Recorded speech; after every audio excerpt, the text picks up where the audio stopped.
cost $150,000 to make, and in 3 months had generated 750,000 paid downloads and grossed more than $500,000. So with in-game purchases as well, it topped $1 million. So there's two sort of monetization strategies there. There's the actual purchase of the game, and there is the in-app purchase as well. So think real carefully about that, guys. How are you going to monetize? Make sure that's real clear and do some research on it first so that you can maximize as much as possible. And I think I said in the previous video as well, is sell some items in there, like Tiny Tower does, which cost $20, $30, $40. If your game has that kind of model, like coin packs, for example. Because there might be some people out there who really do love the game and really don't mind spending $20, $30 on the game if they really enjoy it. Especially for sort of the older age range from, say, mid-20s up to 40s, when they've got a lot more disposable cash. So, bear that in mind.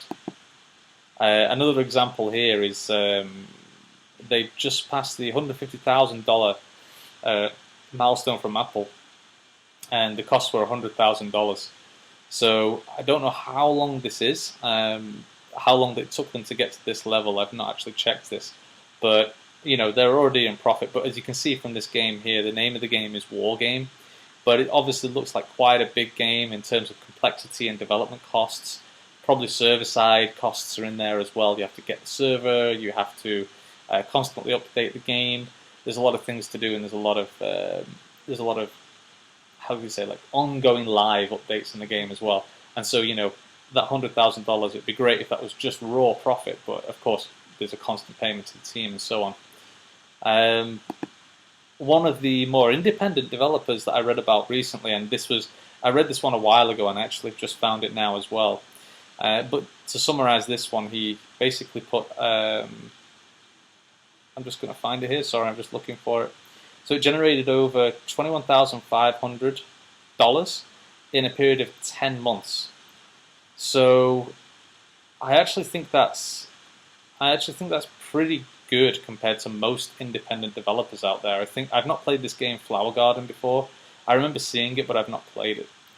And I think that's probably pretty good compared to most independent developers out there.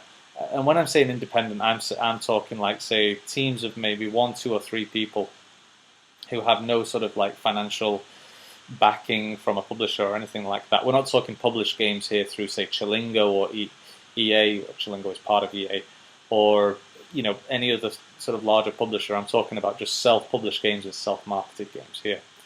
But $21,000 in 10 months, that's I think that's fairly good. I think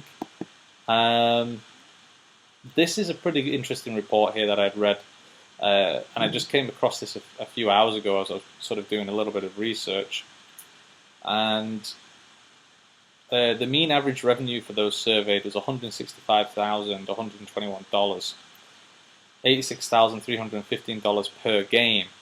And I think that is probably over 12 months, yeah. So I think $86,000 average over the course of 12 months, which sounds to me pretty good, I think, for a game, that depends how many games are in the studio, of course, and it depends where the studio is based, because costs obviously vary from studio to studio. But I think this is quite an interesting read. I've not read the full report of this. But I think take a look at this one. I think the other point here that they actually made, and if I can just find this again. So 250 people developers were interviewed. I'm presuming that a lot of these developers are actually fairly established developers, and maybe not massive developers, but perhaps developers that have a fairly good, how do you say that, they've got good roots in the App Store already. They already have a lot of users, or perhaps they have a lot of years of experience in developing games already, or contacts. Probably it wasn't surveyed, like Bob who sits at home in his garage doing stuff, or whatever it may be.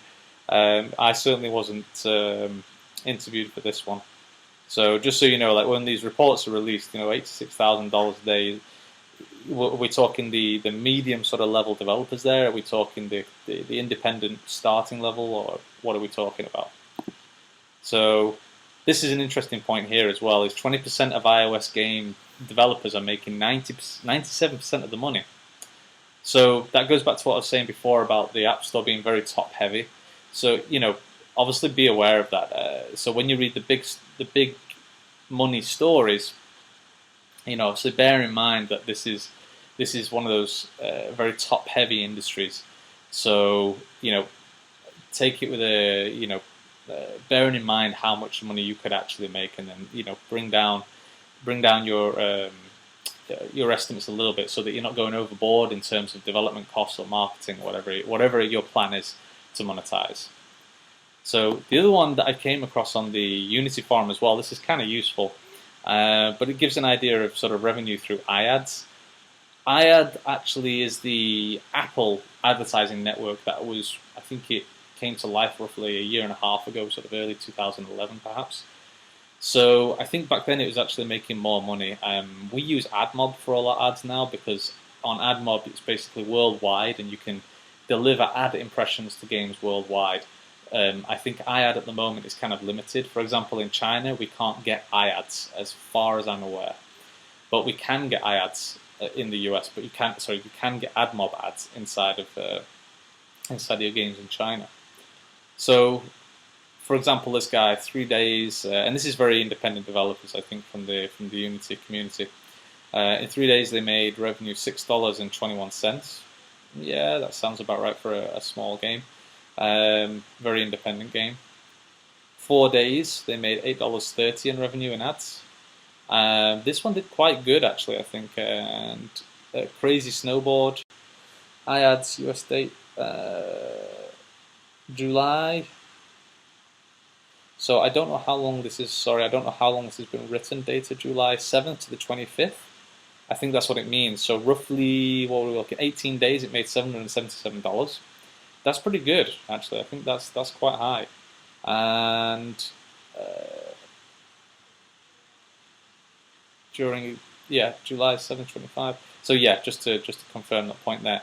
But this is a pretty good link, and if you go onto the Unity forum, forum.unity3d.com. You can find a lot of information there, and people generally share a lot of information on their revenue. So it's a really good place to sort of take a look and find out how much starting independent developers can make, which is what this channel is all about mainly. It's for the guys who are coming into the iPhone development circle or the Android development circle in mobile games. I want to figure out how much they can make. And even though we're talking about these numbers here, guys, I'm not trying to give a negative impression at all. That's really not what I want to do, and I don't want to put a downer on anything. I just want to make sure that when you guys look at the revenue figures online and it says, oh, we get a conversion rate of 3, 4, 5, 6%. Conversion rate meaning if you have 100 players download your game, 3 of them will buy something in the game that costs at least 99 cents. Those numbers are probably very few and far between. They're probably big successes with games that have a lot of polish in them and probably have been developed by veterans who really, really know how to monetize games well. For those of us who are coming into the industry and we're trying to figure out how to do this or how to figure it out, that conversion rate is going to be a lot lower. On some of our games, it's probably something closer to 0.1%, really.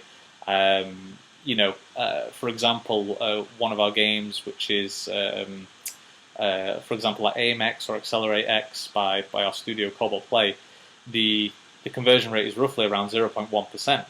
But on Killer Shooting Sniper X, it's been a lot higher so far. I think it's been around roughly 1 to 2%. I need to calculate that out.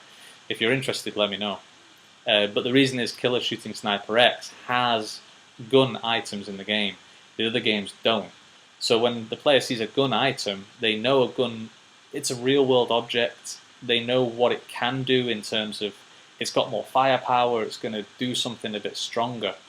And I think because of that real-world connection, they understand the value of it a little bit more.